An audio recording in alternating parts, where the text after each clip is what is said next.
Welcome back to another part of Endless Space 2 as the Hissho. My empire has been slowly getting more and more under control, which I'm very happy about. I'm thinking I'm starting to get more and more comfortable with the idea of fighting the Sophons. It looks like Hissho is surprisingly holding his own against them. I was really worried going in, but it's been quite a few turns at this point. Let me do this swap positions so I can see what he's at. Yeah, he's still fighting the Sophons. Do not bother us. He is distressed. They need military help. Value to say. Go away, Cravers. No. Our purpose is to kill. I mean, they can be hostile all they want.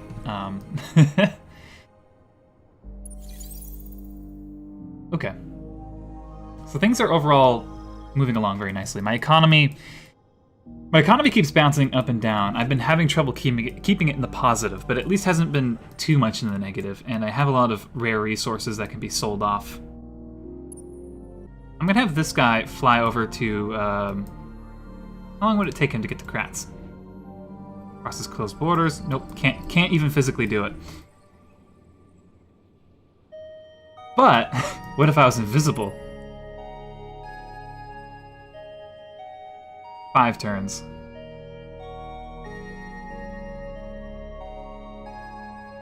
Still count? I'm gonna go for it. And at the very least, maybe I'll find the Sophon capital. And this is gonna like help me fill in a little bit here. It's not gonna be amazing, but being invisible has its perks. Okay, next up, the capital is being is terraforming this to a snow planet. There's so many like types of behemoths that I want to make. I find myself just being like, oh, I also want to make like a terraforming behemoth, and a this behemoth, and a that behemoth. I have been also thinking that I should probably get the Citadel improvement. So Citadel basically lets you take one of your behemoths and turn it into a big shield bubble that you can use with some other improvements and stuff. But like just doing it here, so you get plus 20% food, science, industry, and influence. And considering a lot of stuff goes back to my capital, that would be very nice.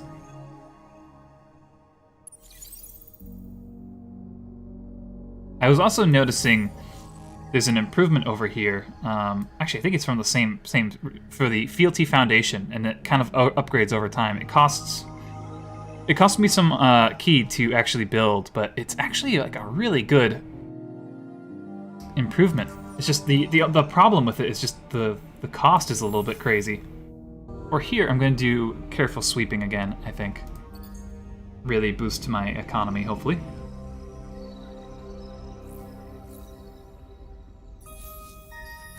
If I can scoop up some behemoth-related technologies, that'll really like boost my my cap on behemoths, which will be very nice.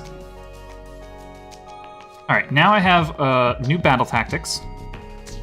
So I have Get Lucky, which kind of looks like it's mostly medium, but a little bit short. Critical hits get a damage bonus. Use it if your ships are equipped with weapons that give a high chance of critical hits. I think with beam weaponry, they are. Then there's the Fewer the Proud. Get a fleet damage boost each time an allied ship is destroyed. Use it if you think you'll suffer heavy losses or if you have plenty of ships. That one's pretty good too. That's a nice way to, if I'm about to lose a battle, kind of go out fighting. And then there is post-op analysis. Increased experience gained from battles and improves fleet power. So that one seems a little more generic, but pretty nice. We also have new plating, which is cool. It costs titanium though, which I don't really have, so I'm not really into that idea. I have a new cloaker, which kind of gives me the next level of cloak. Basically, the way cloak works is there's anti-cloakers you can unlock. I actually have one queued up right here. So you can equip this on a fleet, and if it encounters an invisible fleet at a system, it'll go like, oh, there it is, and you can see it. There's different levels of cloak. So like if I get cloak 2 and they only have anti-cloak 1, they're not going to be able to see me, if that makes sense. We have to kind of catch up to each other. So it's kind of an arms race as far as cloak goes. There is a faction who all of their ships just naturally have 1 level of cloak, and they're just really good at being invisible. They'll always be 1 ahead of everyone else, basically. So if you want to kill them, you really have to build your fleet around them specifically if you want to catch them. They tend to not be very strong as a faction, but you know, if you can't kill their ships, that's kind of a big deal.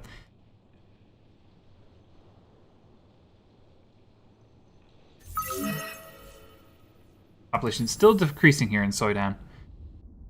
I think what I'll do then, this is about to that's about to finish, which is great. I think I will do a fealty center here. It's going to cost me some of my key, but I'm hoping my behemoth is going to help me get some new ones. I forgot about this quest I was going for. Cool. So the amoeba had a little quest for me to do, and now that I've done it, the amoeba are going to get +2 food on just the amoeba populations for 20 turns, which is like decent. I have a few of them around, I think, and a little bit of honor. Alright, next turn I'm going to arrive at that pirate base and smash them. I'm going to try a crowd controller on this. He's supposed to lower the expansion disapproval a little bit, and I'm wondering if that's going to affect the % bonus. I'm inclined to say probably not, but I have to know. Actually, it might be. Huh.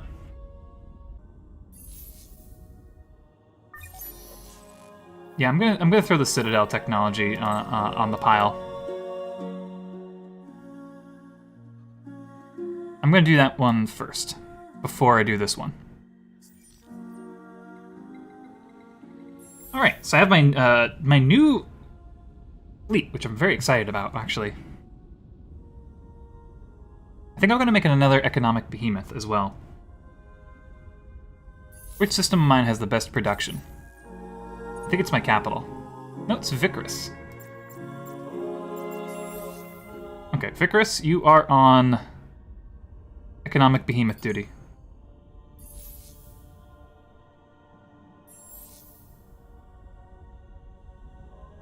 To say, I think I'm going to give it some defensive module, or defensive buildings, just in case.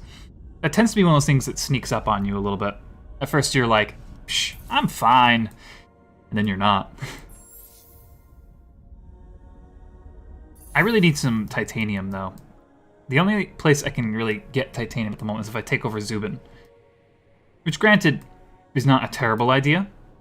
It would be nice to wipe out the Cravers. But I don't know.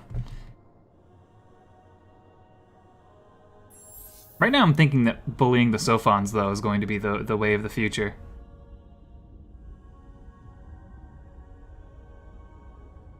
Alright, their food's doing really good now. I'm going to sacrifice some population to try to get my honor up a little bit.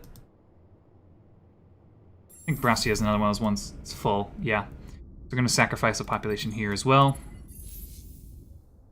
How's Safe doing? Still growing. And population growth is very, very slow. So I think I will sacrifice one here too as well. Pretty much I just want to mint as much honor as I can. This place is taking forever to grow. Vicarus, I think, is full, isn't it? Nope, still growing. Its growth seems to be a little bit flatlined, though.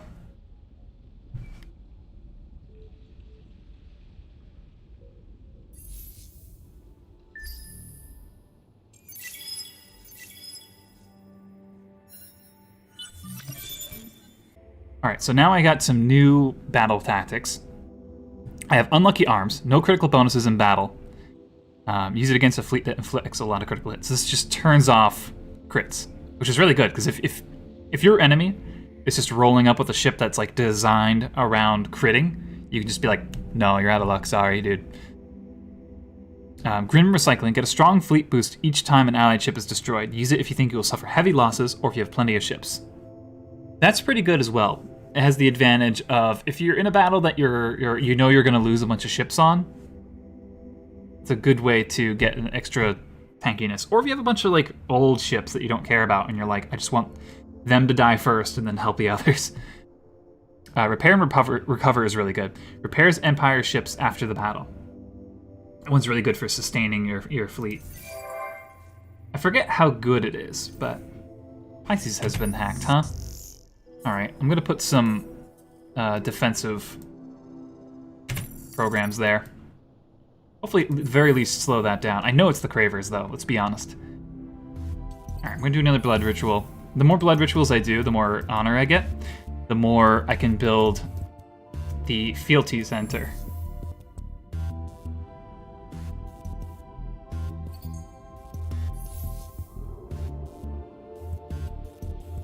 Okay. Oh, I'm so excited about this military behemoth. This thing's good, a beast. 24,000 attack damage.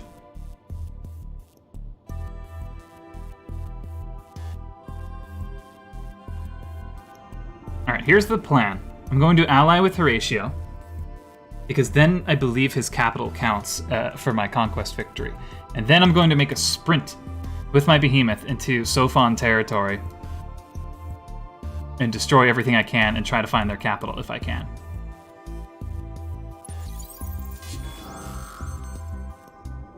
Some pirates here, but I'm still going to win.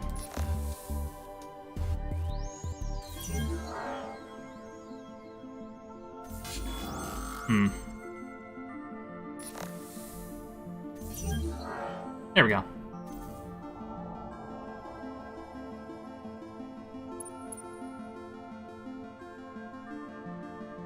Alright, we got some stuff going on here, so now we gotta knock Horatio's scout off of here so we can start taking this over. Now, if I uncloak, am I gonna get in trouble? I would assume not, right? While I'm here, let me just fire some probes. Looks like there's a system like here, and one down here. And I guess I'll just shoot one this way. Okay. Moving on. Alright, I don't think I'm going to be able to take this place. I don't think this fleet has enough power. It's a real shame.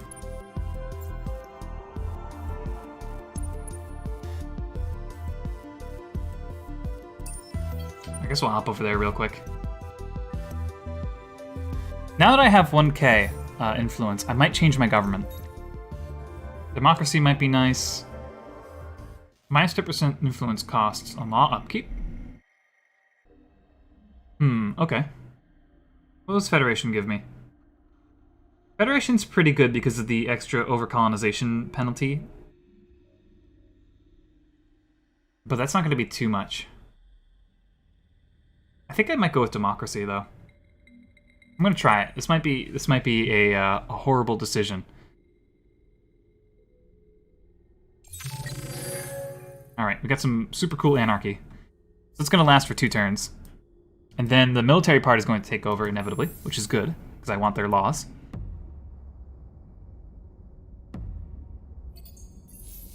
Let me get my key back up a little bit.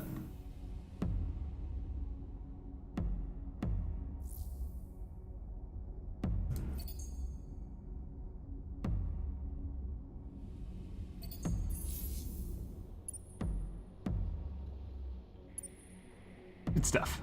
Okay. Oh, I do have a mining probe here I can shoot.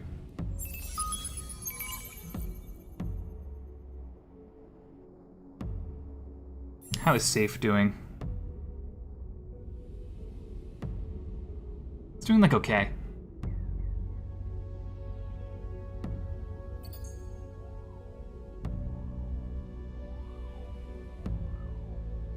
I did also create a new type of ship I call Nestor. It's designed to basically just be a support vessel. It doesn't do anything especially cool or crazy on its own, but it's got potential. Man, it's some hard choices I have to make here. I think I'm gonna go with evolved soils here to try to get as much as I can to get the food up.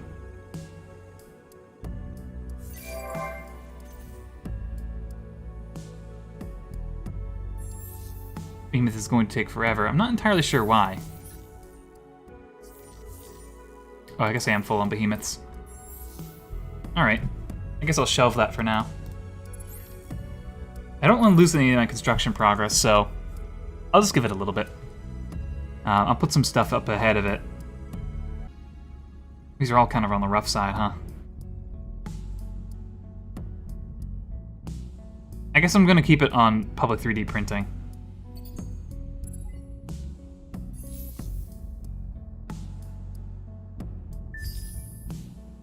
Ratio wants some money. I guess I'll do that. But my boy, Horatio, I'm just about ready to help you out. Isn't that exciting? He should be excited. Sophons are really scary, but I might be able to get an edge on them now.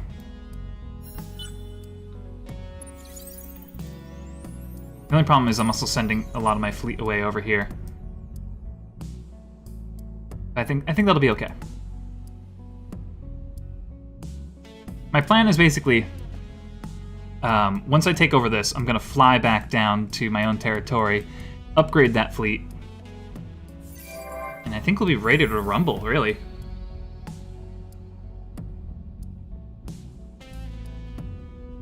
And sacrifice some population. A big problem is that the lower your honor is, the harder time your population has growing. So paradoxically, I need to sacrifice some people to try to bring things under control a little bit.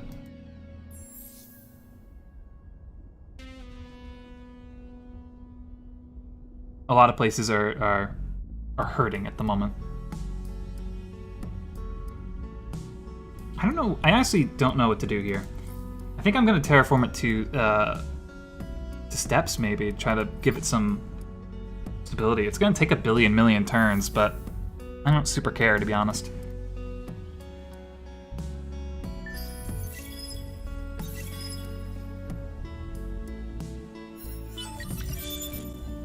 Alright, now I have the Fealty Foundation, which is great. I can also do the Behemoth specialization, which might actually just be worth it right out of the gate. Hooray, democracy! So right now the Behemoth is giving a 15% to everything. But if I just turn it into a Citadel, that's going to give a bonus to everything in general. So I just need 30 titanium to pull it off. I think I'm comfortable buying that. That's for selling titanium. Okay. Let's buy 30 of it. Okay, economic behemoth. Well, behemoths have this option to specialize them. The obliterator is basically a big cannon that fires basically like a bullet, and it will fly to another planet of your choosing and blow up its star. So that's really cool. And then there's the Citadel, which is the defensive version of it. That makes it so the Obliterator doesn't quite annihilate everything. And then there's the Juggernaut, which is like a military behemoth, but you can embed it in your ships. I'm gonna go with Citadel.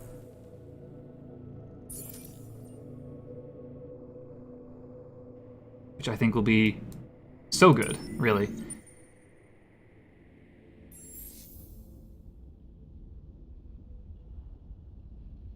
I'm going to sacrifice more population while I can.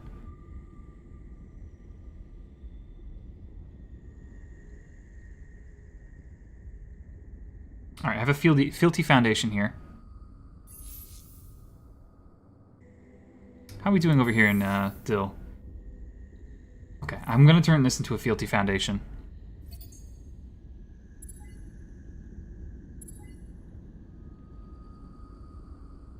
That'll be. I think this is going to be really good there. I also want to build it over here, but I don't have the population at the moment, and I don't think it's quite worth moving everyone over. I think this planet is generally worse.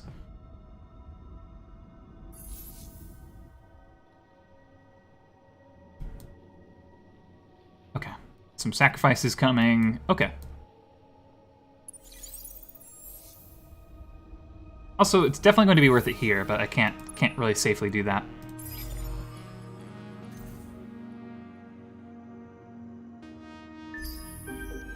All right. So, now this is a democracy. The elections work very slightly differently. Before, I could just choose a party and they would be in control, which was great. Now I am at the mercy of the people. Basically, you get to give your official support, which gives whatever party you choose a little bit of a boost. But other than that, it really comes down to how people vote. So it looks like I have 3 parties that are going to take control. It looks like it's going to be militarist, followed by pacifist, followed by religious. So I'm going to give my official support. I think I'm going to try giving my official support to the scientists. The reason being, the militarists will still take control, but I would love scientists to take over as well, and be able to use its laws. If not, I won't sweat it, but I'm going to give my support to kind of the weaker party. Okay, so here, I ignored this before because it didn't matter, but here you can see the political trends and how people are voting. You can see there's like a little map here of all my systems, and they're all voting in tandem. And there we go. So surprisingly, it didn't quite go as I expected. So there's almost like a ranked choice voting system to it in a sense. So militarists have taken control. Because the religious party didn't get in, their votes also go to here. Pacifists got in because the scientist and ecological parties kind of redirected their votes to the pacifists. And then we have the industrialists who took over because scientists gave some of their votes here too. So I have the Jingo's Joy Bill, which is the free declaration of war and all that.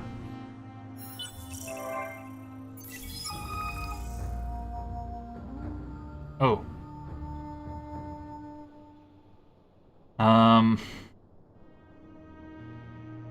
20% of food is converted into dust. That is really nice. However, food is also a concern for me at the moment, and I'm sacrificing people, so I think I'm gonna go with the star system trade value. Boy, that Horatio there, he's had some edibles or something. He's just like, whoa, paper. Alright, he's mad that I keep popping his fleet. I'm gonna keep doing it. Horatio's plans for this galaxy do not include your meddling and rudeness. Our purpose is to kill. Yeah. Alright, I don't think I can do blood ritual anymore. Oh, I can. Looks like the law got refreshed. That's really cool.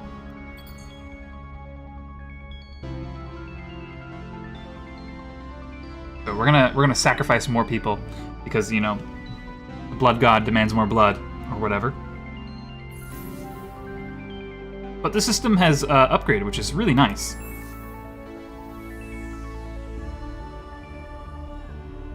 I'm very excited for that. I wish I could do multiple blood rituals at once, but I can totally understand why that's not the case. Advanced game theory is still coming down the pipe. Then I'm going to start researching kind of these really easy garbage behemoth technologies. Actually, no, I'm gonna do those ones first because they're only going to take 2 turns to do both of them. The intent is that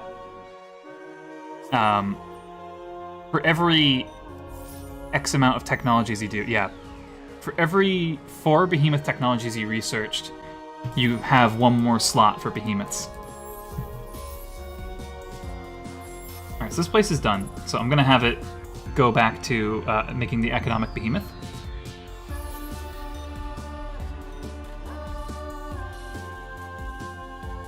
This place is growing up pretty good.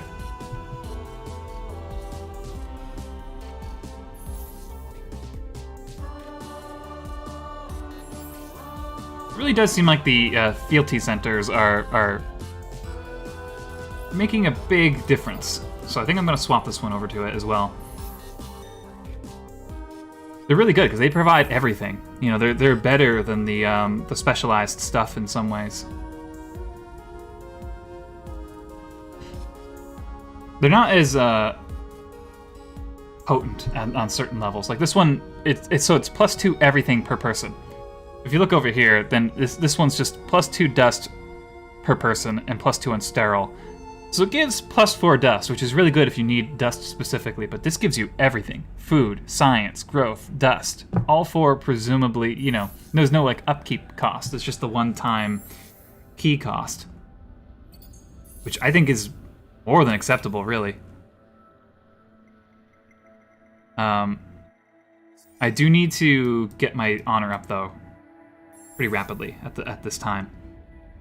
So, sacrifices abound.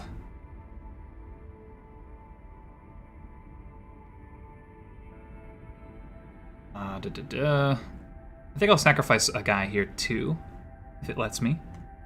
Yep.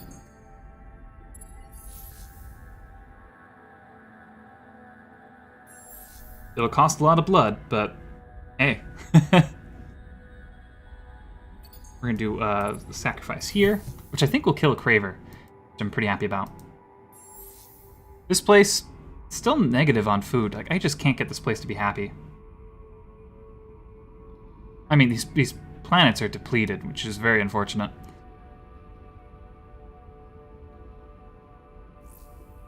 I could try to do, like, more... Yeah, I mean, I already have food specializations. Just Cravers ruin everything.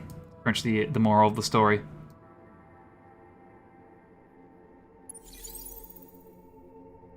Alright, I think that's going to be it for this part. Thanks for hanging out. Next time, I think we're going to be pivoting for war, which I'm really excited about. Also, next turn we're going to be completing, I think it's going to be completing the Academy mission in general. I think that's the last node that we need to take over. And I'm pretty sure that means the defenders are going to win, which is us, which is excellent. We're going to get some cool buffs.